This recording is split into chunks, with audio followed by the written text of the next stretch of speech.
All right, everyone, this is part two where we head into uranium and other energy sectors like oil and stuff like that. So, Kasper, thanks for coming on again, doing part two.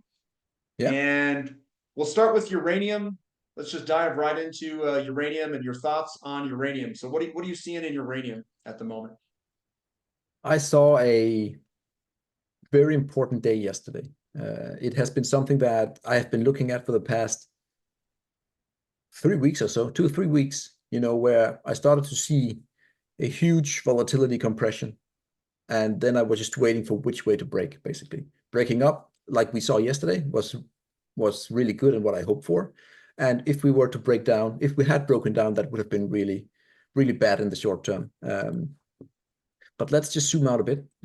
I think most people have seen the URA chart, huge bear market, huge base, and now we are in my opinion, the bull market. And even though until yesterday, I think URA were more or less flat for the entire year, so it hasn't done poorly. The only downside was that most of the juniors has actually done quite bad. So even though we haven't basically done anything, it feels like we have been down 50%. If you look at the sentiment on Twitter and all that, and people talking about uranium. But on a long-term perspective, we are still in a bull market. And yesterday, I think I actually called it after the breakout that I think this is the resumption of the bull market. Again, I could be wrong, and I know when I'm wrong. That's good. I know exactly on the chart. If my call is incorrect, I know when I will be saying, "Hey, I was incorrect." But basically, what I was looking at for the past 2 weeks were we had the peak up here and then we came down and then we started to go sideways for a long time. You can clearly see the range here between roughly 30 and 28 and change, 28.6 or so. And you had the volatility coming down, meaning at some point in time, you get the breakout up or down with volume kicking in. And that's exactly what we saw yesterday. Beautiful. And yeah, now again, the bulls are back in control, in my opinion. And yeah, I don't know exactly more what to say other than you can see, and this is actually something that I'm showing a lot to the viewers that I have here, that when you have this was the very long 18-month correction. And this is what I call the triangle high, which is actually something that I learned from one guy on Twitter. Jay Fong is his name, so go and follow him. He's really good. And the triangle high is very often very difficult to break because you have a lot of people that want to short here and sell into resistance and all that. But again, we have actually held up quite nicely, and the uptrend is still intact. The 30 weekly we can add on here is just below there. Again, yesterday, very important, and I do think we are now finally ready to break for good the 31.5, which is the 2021 high for uranium. So yeah, very important day yesterday. And When we break this pattern, do you think we're going to have a big run? yeah, I do think we have had a long. You can kind of call it like an upsloping correction. Usually you have a correction going down or sideways, but you can have these moments. I think you have seen that in a lot of shipping stocks also, where they're just going, maybe not like that, but they're just basically correcting upwards, you can say. And I think this is somewhat the same. And also I have seen some charts on Twitter that this could also be, again, this could also be the Livermore,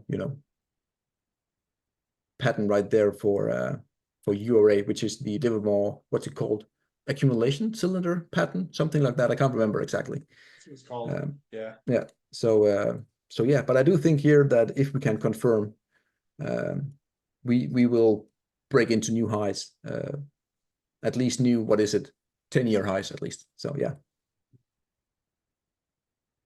So yeah, important day yesterday, really important. I think people underestimate how important it was because we were also at that point in time, if we had broken down with the same magnitude and volume, we would have been in for probably a detour, right? Before we, again, with my bias going up, but again, that would have been six months or so in the like yet another 6 months worth of downward pressure and just a lot more pain. So really good.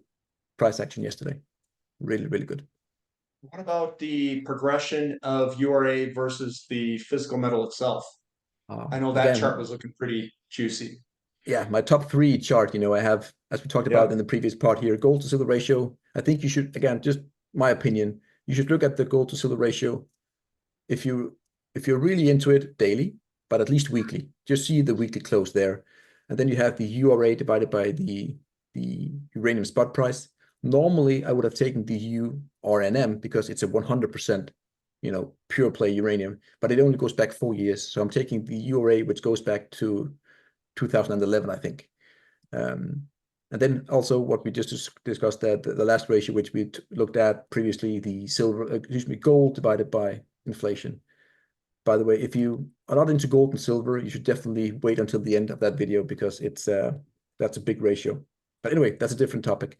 Yeah, the URA divided by uranium spot price. I want to zoom out because I think I haven't seen anyone chart this Vikov accumulation pattern before I did. Maybe there are some, I don't know. And I'm no Vikov expert by any means, but I think if you were to look up the Vikov accumulation pattern, I think you will find this to be almost exact. And if that's the case, you and I know what's about to happen because the spring down here is about to unleash, the move up there. Because basically what happens is that you will go up here, you will spring, and then you'll go do like that. It's a quick draw, I know, but you can go and check it out. So long term here, if that's the case, we have a ton of upside for uranium miners against the metal itself. Shorter term here, also why I said that this was a big day. We had there it is, a long-term resistance line here. We broke out, bullish pennant, just consolidating above, and then poof, yesterday. Fantastic. I mean, right now, there's nothing bearish about this chart here.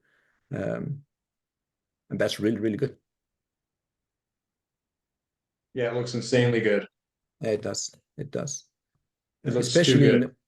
yeah, we have one final, hurdle, which is basically a lot of, low hanging, wicks there. And then, so we're very close. And I'm confident that we're going to break there.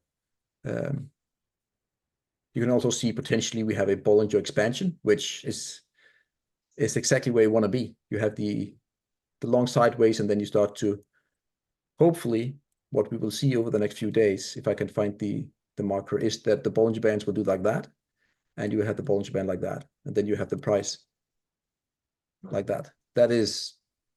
That's where you make the big money, really. That's the big expansion play. So yeah, the ratio looks fantastic, and yeah, I don't know what more to say, really. It's just important day yesterday, like I've said 5 times now, but I think they understand. So Do you think going forward from here that the junior companies are going to start to outperform the bigger companies, or do you think that's still in the future? I think Tough question, huh?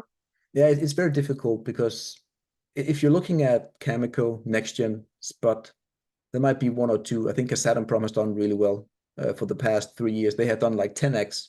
So the big blue chip has run already.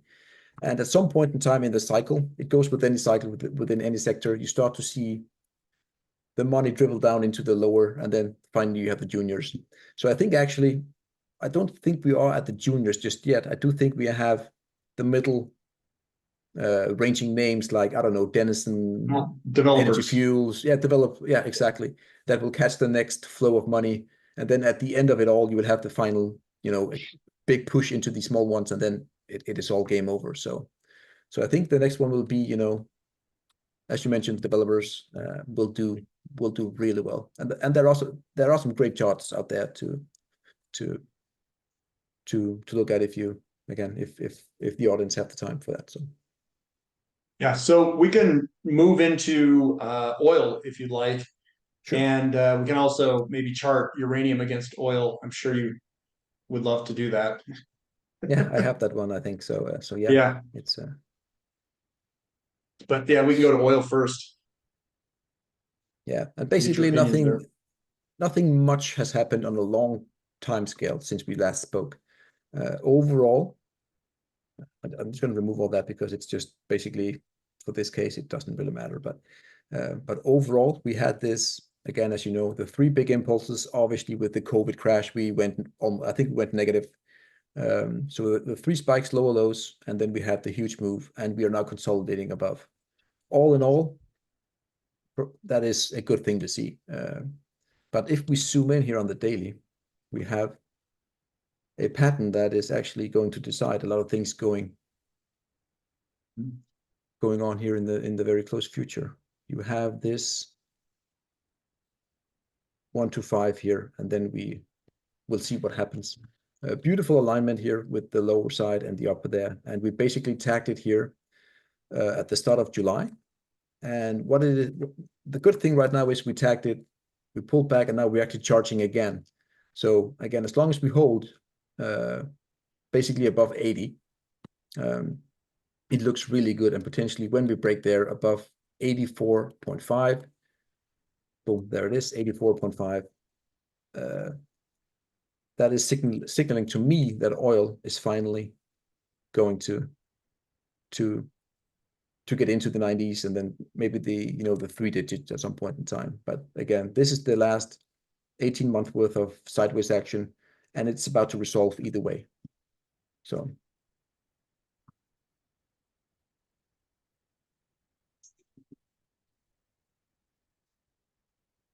well, we're just waiting for a breakout. yeah, I mean, right now, if you don't have a position in oil, I mean, you basically just wait. But even though in here, even though we have had sideways action, I think a lot of the oil stocks has actually done quite well, because a lot of them is actually making a decent amount of money here. So and if the oil prices is going higher, they should do really well as well. So yeah, oil here is just waiting. Look for that 84.5, 85, plus minus. That's in my opinion when oil could start to move here finally. How about XOP, which is an ETF, the exploration production companies of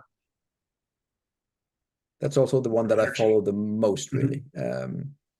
This is a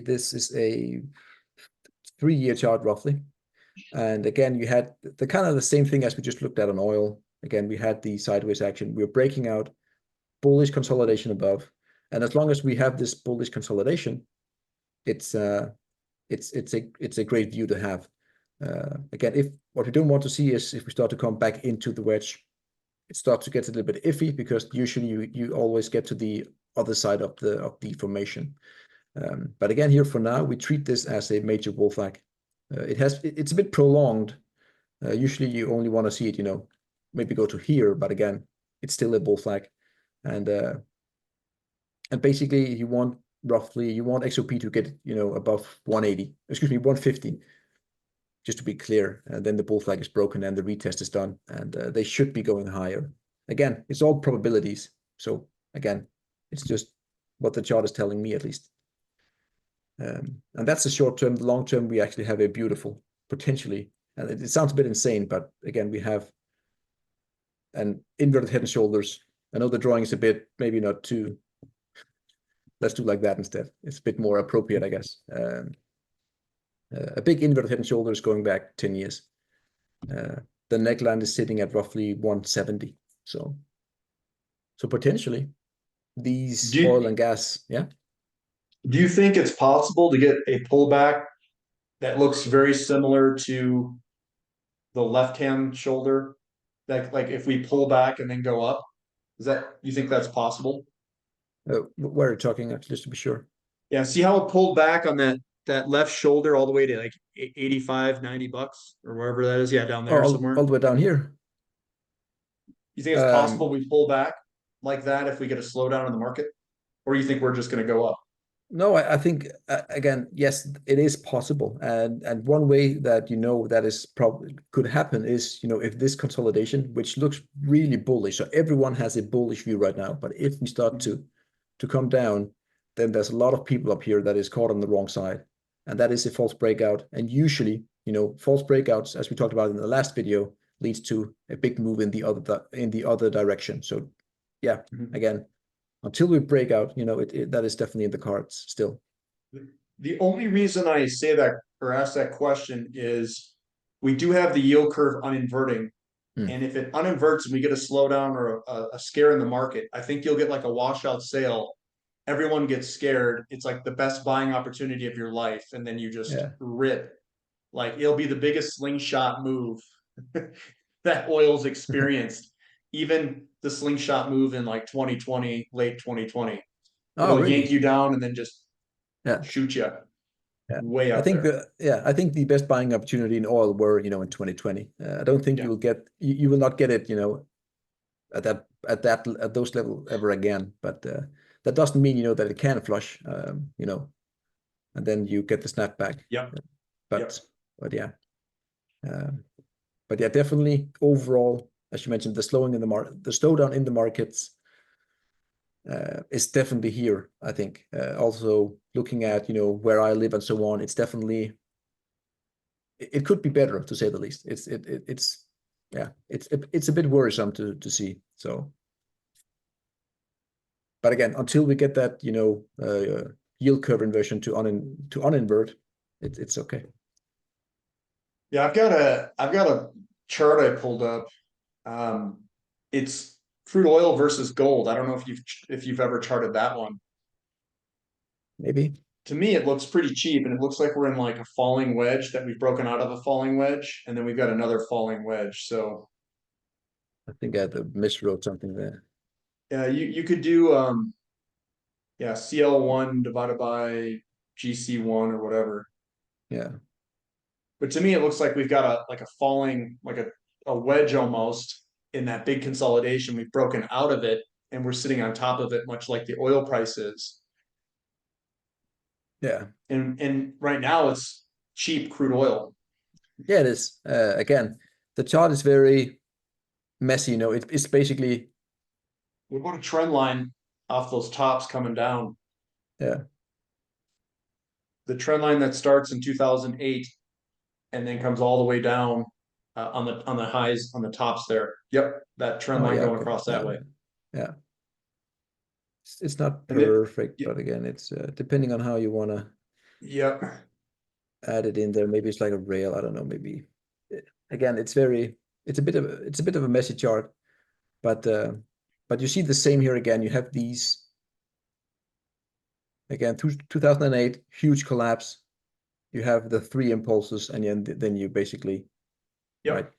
So And if that so breaks yeah, to the upside, that's crude oil going up against gold, and yeah, gold's going up too. yeah, It's yeah. getting repriced Correct, higher. correct. You can see here, So, every time we came into the zone here, basically, roughly, again, it's a quick draw. Then you are, you know, going to the other side of the pendulum. Um, mhm. so yeah, oil, and we are going to need oil for a long time, even though it doesn't matter what the politicians say and all that good stuff. Oil is here to stay for a long, long period of time still, and it's Mhm. getting a lot more difficult to find. So It's gonna go up. It's gonna go way yeah, up. yeah, I'm a bull. yeah. Um, what about the comparison of oil companies in relationship to uranium?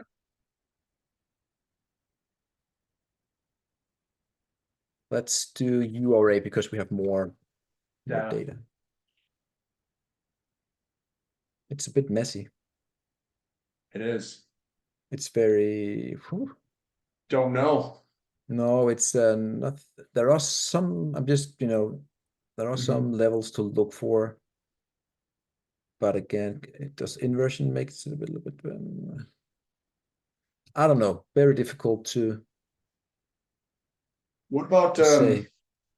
we could also use PSCE, which is a small cap ETF in energy, which is I think much better positioned. What did you But say? PSE? PS what? PSCE, Oh yeah. yep, that one. Against uranium. Yeah. Let's see. Yep. Yeah, same kind of. It Yeah, still same looks. chart. Yeah, it still looks like we want to come down there. If you were to invert that, it's a cup and handle, right? So it looks a lot more bullish for uranium actually. This is inverted, by the way, so this is in favor of URA. So Messy looking yeah, chart. yeah, it's but there's still also, you know, something going on where you can have a bullish case to it. Mhm. Again, very messy down here, very difficult to get a clear view, in my opinion. And you have something going across there also. I'm just drawing here Mhm. freehand. Um, yeah, difficult to say, but right now uranium is in favor. In order to, at least in the short term, in order to become bullish, you need to resolve this small inverted head and shoulders to the upside, and then potentially you can break out, potentially. But until that happens, uranium is definitely a better play. So, so yeah, Yeah. you want to look at coal just for as the last Let's do it. thing? Yeah, let's look at coal. Yeah, I think if my memory serves me well, I think coal, at least coal stocks, were the best performing assets in I think was it in 2021 or 22? I can't remember. Yeah, But they in did one of very those, well. I think it was 2022, the BTU, for example, did, I don't know, many multiples. And again, it's still not bullish, but we are seeing signs that potentially here coal is actually bottoming out. We still need, in my opinion, a few months more until we get that confirmation. But again, we have broken. Again, we have the 1, 2, 3, 4, 5 here, 3 impulses, lower lows on the low side, breaking out, bull flagging. So we have some good stuff going on there. Still a bit early, but again, signs of life. Uh, so yeah, but again, gold and silver, precious metals and energy, they go hand in hand. So yeah. Mhm. Do you think the uranium stocks will do better than coal stocks? Maybe difficult question, but I think when and if the coal price starts to move up, I think a lot of the coal, the coal itself is going up. I think a lot of the coal stock has just been beaten down heavily. So you might see a huge knee jerk um, in those stocks. We can look at BTU. I don't, if I remember correctly, the BTU, the Peabody. Mhm. Isn't that coal? Yeah, coal, exactly. That's And you can coal. see, oh, Mhm. it's actually, oh, sorry, my memory wasn't on point there. It's actually doing quite well, even though coal has come down quite far. So this is actually overall not too bad. Looking at it here for BTU. And this Okay. was basically from 2021 to the mid of 2022. You had like it did like 35x or so. That's impressive. Yeah, And most of the oil, natural gas, and even coal outperformed the uranium stocks, I would say, yeah, they did. from bottom of 2020 all the way to the hit of like 2022 or so Yeah, peak. yeah, it did tremendously well, and not many people were actually talking about it. Yes, on Twitter you see it a lot because you follow that space, but in normal life, no one is talking about coal and oil because everyone is talking about green, green, green, green, green. But again, coal was the best performing asset. At least coal stocks were the best performing assets, for like a year. Did you ever look at AMR, which is a metallurgical coal stock? That's the craziest chart I've ever seen. Yeah, that's incredible. Mhm. Yeah, it's incredible. You just have this trend line here, just blasting up there, and even though when you broke, you just went into a sideways, and then it's Well, yeah, look at the bottom to top return in that time frame. yeah, that's incredible. I mean, if you catch you just need one or two or three in your lifetime, and then you should you're set. It's amazing. It's just crazy. This is truly amazing. Yeah. That went from like $2 to $308 where it is today. It's crazy. And still the chart looks quite good. Yeah, even though I it know. has done a lot. It Maybe if you were does. to do a lot more analysis on it, then maybe you can find a bearish case. But for now, it's solid. It is amazing. I haven't seen this before. It's incredible. I'm here to blow your mind. Yeah, exactly. This is again, you You're gonna cannot look at catch it. them all. You're gonna look at it after, aren't you? You're gonna be like, wait, I thought uranium does this.